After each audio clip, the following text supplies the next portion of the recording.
Corona से संक्रमित लोगों को बुखार, गले में खराश होना, सूखी खांसी, मांसपेशियों में दर्द और सांस लेने में तकलीफ के अलावा कुछ अन्य तरह की दिक्कतें भी हो सकती हैं। क्या है वो दिक्कतें, आइए बताते हैं आपको। कोरोना वायरस का कहर पूरी दुनिया पर जारी है, जिसमें भारत भी है। तेजी से फैल रही इस महामारी के रोकथाम के लिए अब तक कोई दवा इजाद नहीं हो पाई है। इस संक्रमण से बचने के लिए लोग कई तरह की सावधानियां बरत रहे हैं। इसके लक्षण आम सर्दी जुकाम की तरह हैं।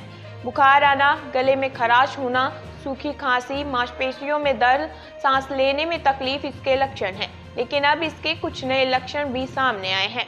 जर्मनी के एक्सपर्ट्स ने जो नए लक्षण बताए हैं, उसके मुताबिक कोरोना से संक्रमित लोगों में सूंघने और स्वाद लेने की क्षमता खराब हो जाती है। ये लक्षण 66% मरीजों में दिखा। एक अन्य नए लक्षण में डायरिया भी हो सकता है। ये लक्षण कोरोना के 30% मरीजों में दिखाई दिया है। इस तरह वायरस से संक्रमित ज्यादातर मरीजों में पहले बुखार होता है। इसके अलावा थकान, मांसपेशियों में दर्द, सूखी खांसी भी हो सकती है। वहीं कुछ लोगों को 1 या 2 दिनों के लिए उल्टी या डायरिया का भी अनुभव हो सकता है। भारत में कोरोना के अब तक 250 मामले सामने आए हैं। इससे अब तक 4 लोगों की मौत हो चुकी है। वहीं कोरोना वायरस से लड़ने में घनी आबादी भी एक बड़ा फैक्टर साबित होती है। इस हालात में भी कोरोना का खतरा बढ़ जाता है।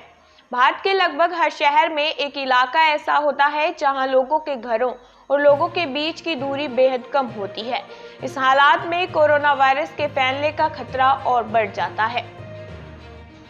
अगर आप हमारे वीडियो फेसबुक पर देख रहे हैं तो पेज को लाइक करें और यूट्यूब पर देख रहे हैं तो हमारे चैनल को सब्सक्राइब कीजिए। बाकी की तमाम अपडेट्स के लिए बने रहिए हमारे साथ।